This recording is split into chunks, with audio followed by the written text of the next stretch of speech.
My brothers and sisters, what is going on? Still sermon in the house on this Wednesday evening. As I always say, if you're enjoying the channel, do me a favor, like, comment, subscribe, follow me on Instagram and on Twitter. Links are posted down below. And share this channel out with your buddies and all that stuff as trying to get this channel built back up.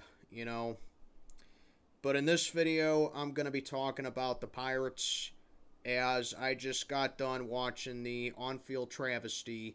That was a 16-0 shellacking issued by none other than the New York Yankees.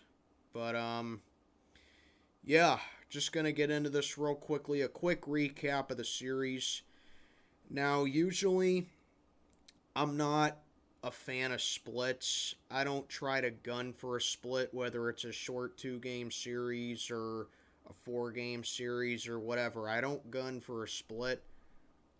But considering that this was the Yankees, who have the best record in baseball at this point, you just got to be happy with it. You just take the split and you get ready for the doubleheader tomorrow in Cincinnati to take on the Reds. Hopefully we can win both those games. But, yeah, quick recap of the series. We won 5-2 on Tuesday night in Pittsburgh. It was just a great effort altogether, Jack Sawinski getting in on the action. O'Neal Cruz got in with a sacrifice fly. It was just great effort all around, man. The defense played very well. Jose Quintana pitched a really good game. Daniel Vogelback hit another homer. I mean, it was just a great performance all around. Then tonight comes, and yeah, let's just forget about tonight. I mean, the Yankees hit 2 grand slams in as many innings, and pretty much the game was out of reach. I mean, the game was already out of reach when they hit the first grand slam. Let's be real, but Luis Severino, he set the whole team down. I mean, the Bucks offense was just dead tonight, plain simple. But yeah. Want to get into the main premise of this video, though. It is now officially the halfway point of the season. The Pirates tonight played their 81st game of the season, which means we are now officially halfway through the season. So our record right now is 33-48. Obviously, a very bad record.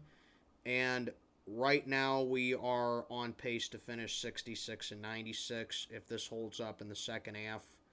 So, yeah, obviously, to put it lightly, that's not a record that you want to be gunning for by any means. But we did lose 101 games last year, so I guess that's a little bit of an improvement, but that really isn't saying much considering that you lost 95 plus again. However, there's a lot of just bad things about this team right now. And, like I say, I mean, it's a young team. You understand that young teams, they have terrible performances like tonight. But I got to tell you that these losses by 12 or more, this is now at least the fourth one this season. There might be more.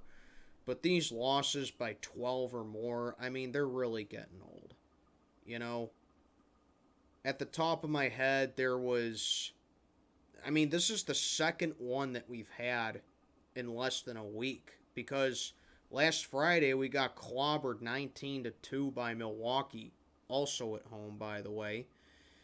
Then, of course, you got the 21-0 demolition in Chicago back in April. And then, I believe, 18-4 to St. Louis, which was also at home. So 3 of those losses by 12 or more have come at home. And I can sit here all night and talk about Derek Shelton and how much of a buffoon I think he is. But I'm going to try to keep it at a minimum for this video, because there are some good things I want to talk about, actually. So, yeah, like I said, 33-48. Obviously, that's not a good record at all, and obviously we're on pace to lose 96 games. But let's just get the negative out of the way first. I mean, the bullpen just has no control. Outside of a guy like David Bednar, that maybe Will Crow, that's about it though. I mean, you put in guys like Chris Stratton, who just never knows how to have a shutdown inning. You know, Dwayne Underwood, I think he can be decent at best, but I just need to see more out of him. I mean, this bullpen, outside of, I swear, outside of David Bednar and maybe Will Crow, I mean, they just really have no control. I need to see more out of Tyler Beatty as well. I know that we DFA'd Heath Hembry a little bit ago, but I wasn't a fan of him. But yeah, man, this bullpen just doesn't know how to have a shutdown inning. And that's why more often than not now you got guys like Diego Castillo and Josh Van Meter coming to the mound for us because we're out of pitchers to use. You know? In the rotation, I mean, the rotations looked a little better lately, but I still need to see improvement from it. I mean, Jose Quintana, I think, is doing okay. I mean, he's 3-4 with like a 3.30 ERA. So, I mean, that's average. You know, he has a very mediocre record, and his ERA is actually not that bad. It's actually pretty good, but like, when you have that low of an ERA and you have a mediocre record like that, that just to me indicates that you're not getting run support.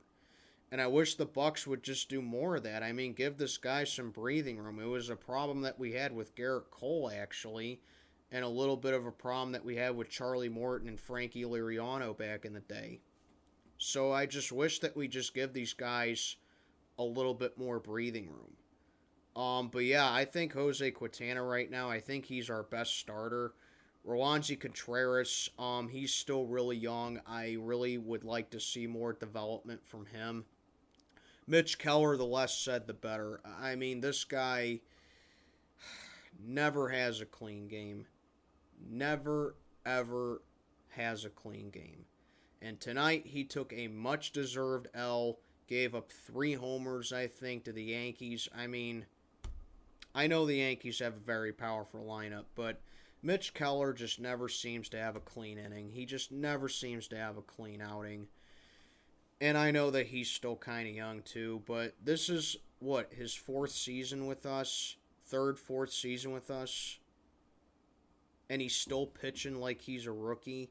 He still can't lay off the changeup. He still struggles to find the zone with the off-speed pitches.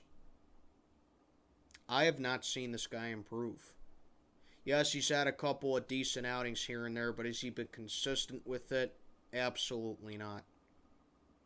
You know? So this rotation, it's just so hit and miss. There's glimpses of excellence with it. There's glimpses of hope with it. But there really isn't that much with it right now. I'm being honest with you. Then you got to take a look at the defense. I mean, the defense is kind of hit and miss too. Oftentimes, sometimes they'll have, rookie mistakes like moving past a ball or not playing a ball hard enough, kind of like what O'Neal Cruz did tonight early in the game. I know O'Neal Cruz is a really good defensive ace, but, you just can't move away or back away from the ball like that and expect to make a routine play on it. I mean, it's just a rookie mistake altogether right there. Ke'Bryan Hayes, I think he's still flourishing at third base. I think that he's playing up to his contract right now, and I think he's showing that he deserves that he deserved that extension. Kind of hot potato at first base and second base, really. Sometimes you got Josh Van Meter playing first base. Sometimes you put him on over at second. Sometimes Diego Castillo gets the green light at second base. But really, I think Michael Chavis should play first base, rather. I think Chavis should play first base. And that just goes back to Derek Shelton. I don't know why you just continue to platoon these people at first and second base, because I think Josh Van Meter's better off at second base. I'm being serious. If you absolutely have to keep him as a placeholder, I put him at second base. Because Chavis seems to do better at first base, and he likes batting in the third spot. You know? And speaking of the third spot, Jack Suwinski at the third spot tonight, I don't think he's earned his way to the third spot. You know, I mean, I'm not taking anything away from him. I like Jack Suwinski. I really do. He has a lot of potential with him. He's got pop in the bat. Doesn't try to do too much. He's a very patient hitter. But I don't know if he's really earned his way up to the third spot just yet. You know, I think he should at least be in consideration for Rookie of the Year. I know he's probably not going to win it, but I think he should at least be in consideration. He should at least be talked about with it. Kind of leads me into the outfield now. I just talked about Suwinski. Brian Reynolds, keep doing what you're doing in center. I mean, I think Brian Reynolds, he's also playing like he deserved that extension, like he is just on a mission as well. So keep up the good work, Brian Reynolds.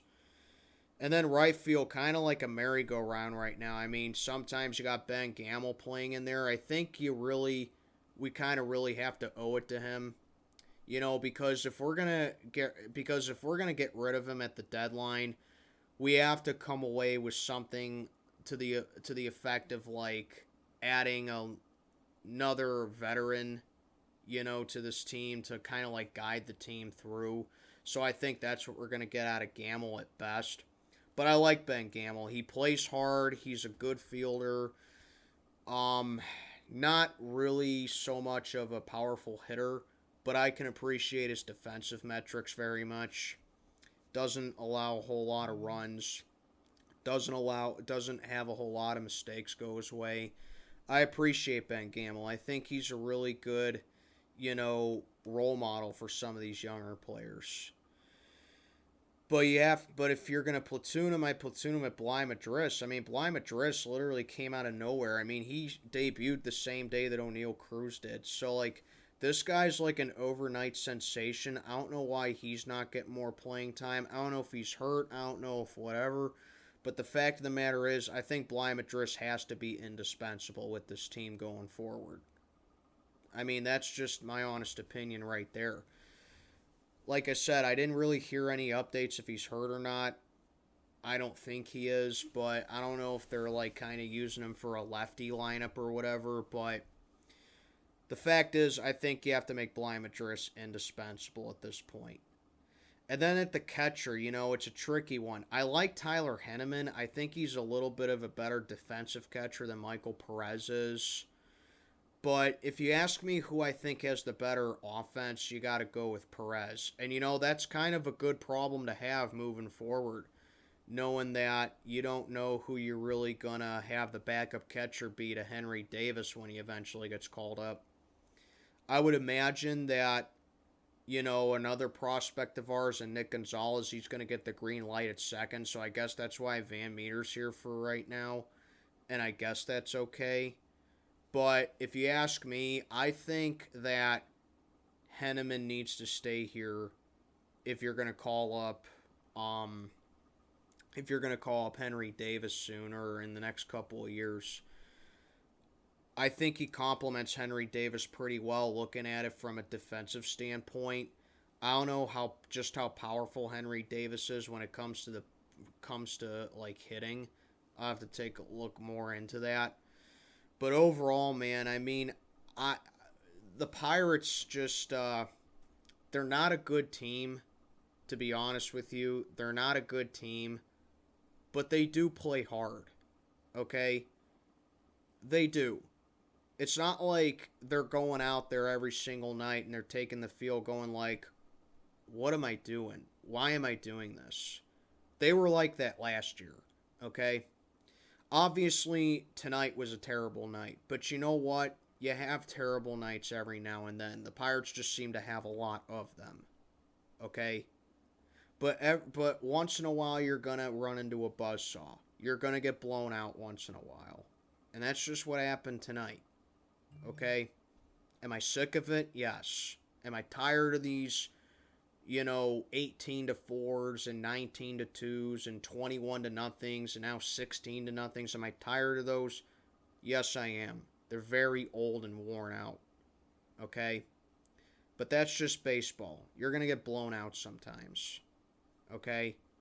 But more often than not, this team is going to go out there and they're going to at least make a game of it. Like last year, when the Pirates were down, I don't know, we kind of got a taste of how the Pirates were last year, or a reminder of how the Pirates were last year, because we were only down 3-0 at one point. But like last year when we were down 3-0, that 3-0 deficit would be 10-0. The Pirates would just give up. Nowadays, ever since we called up O'Neal Cruz, it's just incredible what calling up your top prospect can do. Because now it's like, we're down 3-0. We can get those 3 runs back. We can tie the game up. O'Neal Cruz has set an attitude with this team to where they believe that they can come back and they can at least make a game out of it. Alright? And that's the mindset that this team needs to have. They need to have a fighting mindset, never say die fight mindset, and that starts with the manager. I don't like Derek Shelton at all. I don't think he's a good manager at all. Like I said the other day in my video that you can't see now because it's gone, Shelton cannot be the manager next year. Because you don't lose that many games by 12 or more on accident. You're not 77 games under 500 as a manager by accident. If you can't manage the lineup and you can't put together a decent lineup and you don't know how to work the bullpen, that's the manager's fault. That's the manager's job to know when to go to the bullpen, how to put together a lineup. And Shelton hasn't been doing a good job of that, to put it lightly. But the team itself, they're going out there and they're trying to earn ways. And they're trying to earn top spots. And they're trying to just do what they can, in spite of not being put in the right place or in the correct order. That's the manager's fault, not the team's fault. And that's why Shelton needs to be gone. That's why Shelton needs to be fired. But, 33-48, halfway through the season. Doubleheader against the Reds tomorrow in Cincinnati. Like I said, I hope we can win both those games. This is a time where I will not take a split. I want us to win both of those games. The Reds have not been good all season this year. And we struggled against them. We've played them 7 times already, and we've lost 4 of the 7 games to them. That ain't good. You have to be able to beat a team like the Reds. I understand that you got blown out by the Yankees. I understand that you can't beat Milwaukee and St. Louis. Those teams are good. You have to be able to beat the Reds. Just plain and simple. But that'll about do it for this video. Just wanted to give a quick recap of the first half in the series. 33-48, on pace to finish 66-96 on the year. Again, obviously not a record you want to be going for, but, I guess it's an improvement from last year, but only time will tell. But that'll do it for this video. Like I always say, like, comment, subscribe, follow me on Instagram and Twitter. Links are posted down below. And share the channel with your friends about this crazy Yinzer over here that just wants to see the Pirates be good. Steel Sermon, checking on out for the night. May God be with you all.